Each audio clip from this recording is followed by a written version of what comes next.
Bonjour à toutes et à tous ma team Kiffer, j'espère que vous allez bien. Pour cette nouvelle vidéo, on se retrouve pour la présentation complète de la 19e étape déjà de la Vuelta 2023. Ça avance vite, fin de 3e semaine de course, on est sur la fin de la Vuelta. Et là on se retrouve pour un sprint massif normalement pour une étape toute plate de 177,1 km entre la ville de La Benanesa et la ville d'Iscar.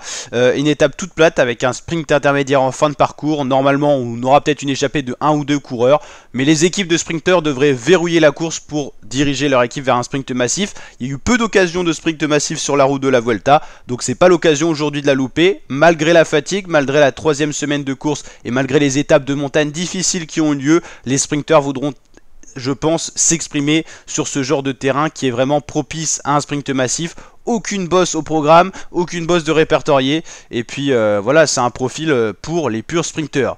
Il reste plus que 2 étapes avec l'étape 20 qui sera accidentée, qui sera la dernière étape où le général pourra encore se jouer. Donc ça sera pas une étape pour les sprinteurs, vous l'avez compris.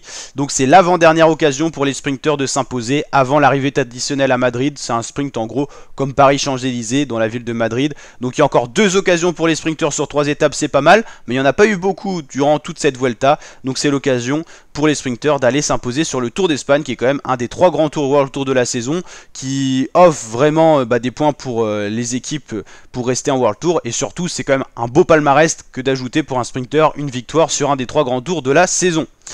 Donc voilà, au niveau du général, qu'est-ce qui se passe pour l'instant? Sepp Kuss est toujours maillot rouge, on a toujours le triplé de Jumbo-Visma. Bon, il n'y a que 17 secondes entre Kuss et Vingegaard, donc on ne sait jamais, tant que l'étape 20 n'est pas jouée, une étape accidentée, on peut avoir des surprises, hein, on ne sait jamais, on n'est jamais à l'abri d'une défaillance, même sur des cols qui seront pas vraiment des cols mais plutôt des montées assez roulantes quand même. Mais attention à Sepp Kuss qui est quand même sur la voie d'aller remporter son premier grand tour de sa carrière, lui qui a toujours été équipier lieutenant de montagne, qui a d'ailleurs fait les 3 grands tours cette saison, Giro, Tour de France, Vuelta.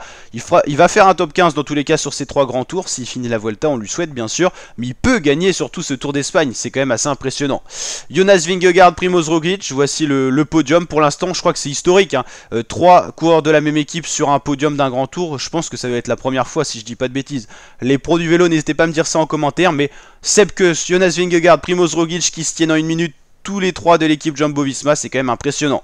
Juan Ayuso vient quand même briser ce triplé Jumbo-Visma, enfin, qui pourrait être un quatuor, enfin, il n'y a pas d'autres coureurs quand même, mais bon, on a quand même un coureur d'une autre équipe, 4ème du général à 4 minutes, après on a Miguel Landa, qui fait un beau tour, hein, Miguel Landa, on le voyait plus forcément capable de jouer des généraux, des classements généraux, et là, il est plutôt continu, ce qui lui permet d'être à 4,19 et à seulement 19 secondes de Juan Ayuso, son confrère espagnol. Un peu plus loin, Enric Mas, qui est pas si loin que ça non plus, hein. Il pourrait encore grappiller des secondes, il est qu'à 30 secondes de la 4ème position. Plus loin, on retrouve le jeune Sian Uchtebroek, le belge, Alexander Vlasov 8ème, Almeida 9ème et Santiago Buitrago 10ème. Steph Kras à l'entrée du top 10, Christian Rodriguez, Remco Evenepoel qui avec ses nombreuses épopées en échappée revient toujours dans le top 15 du général à 27 minutes, donc lui il venait pour potentiellement garder son titre, ça sera pas le cas, mais en tout cas il aura gagné 3 victoires d'étape pour le moment sur la Vuelta. Marc Soler, Juan Pedro Lopez, le premier français c'est Romain Bardet, c'est plus Lenny Martinez qui a bien chuté au général, très décevant au final Lenny Martinez, hein, qui on pensait pourrait jouer des classements au niveau général, mais ça semble compliqué pour ce coureur qui est pas si complet que ça et pas si durable que ça sur 3 semaines malgré son jeune âge. Voilà, on a Remco Evenepoel à 23 ans qui est quand même beaucoup plus avancé on va dire. Cadem Groves toujours maillot vert qui aura d'ailleurs une bonne opportunité sur cette étape 19. Meilleur grimpeur Remco Evenepoel largement, meilleur jeune Juan Ayuso largement également et meilleure équipe Jumbo-Visma largement aussi, on l'a compris avec ce top 3. Donc voilà la team, n'hésitez pas à liker si ça vous a plu, à vous abonner, à activer la cloche. Ciao l'équipe.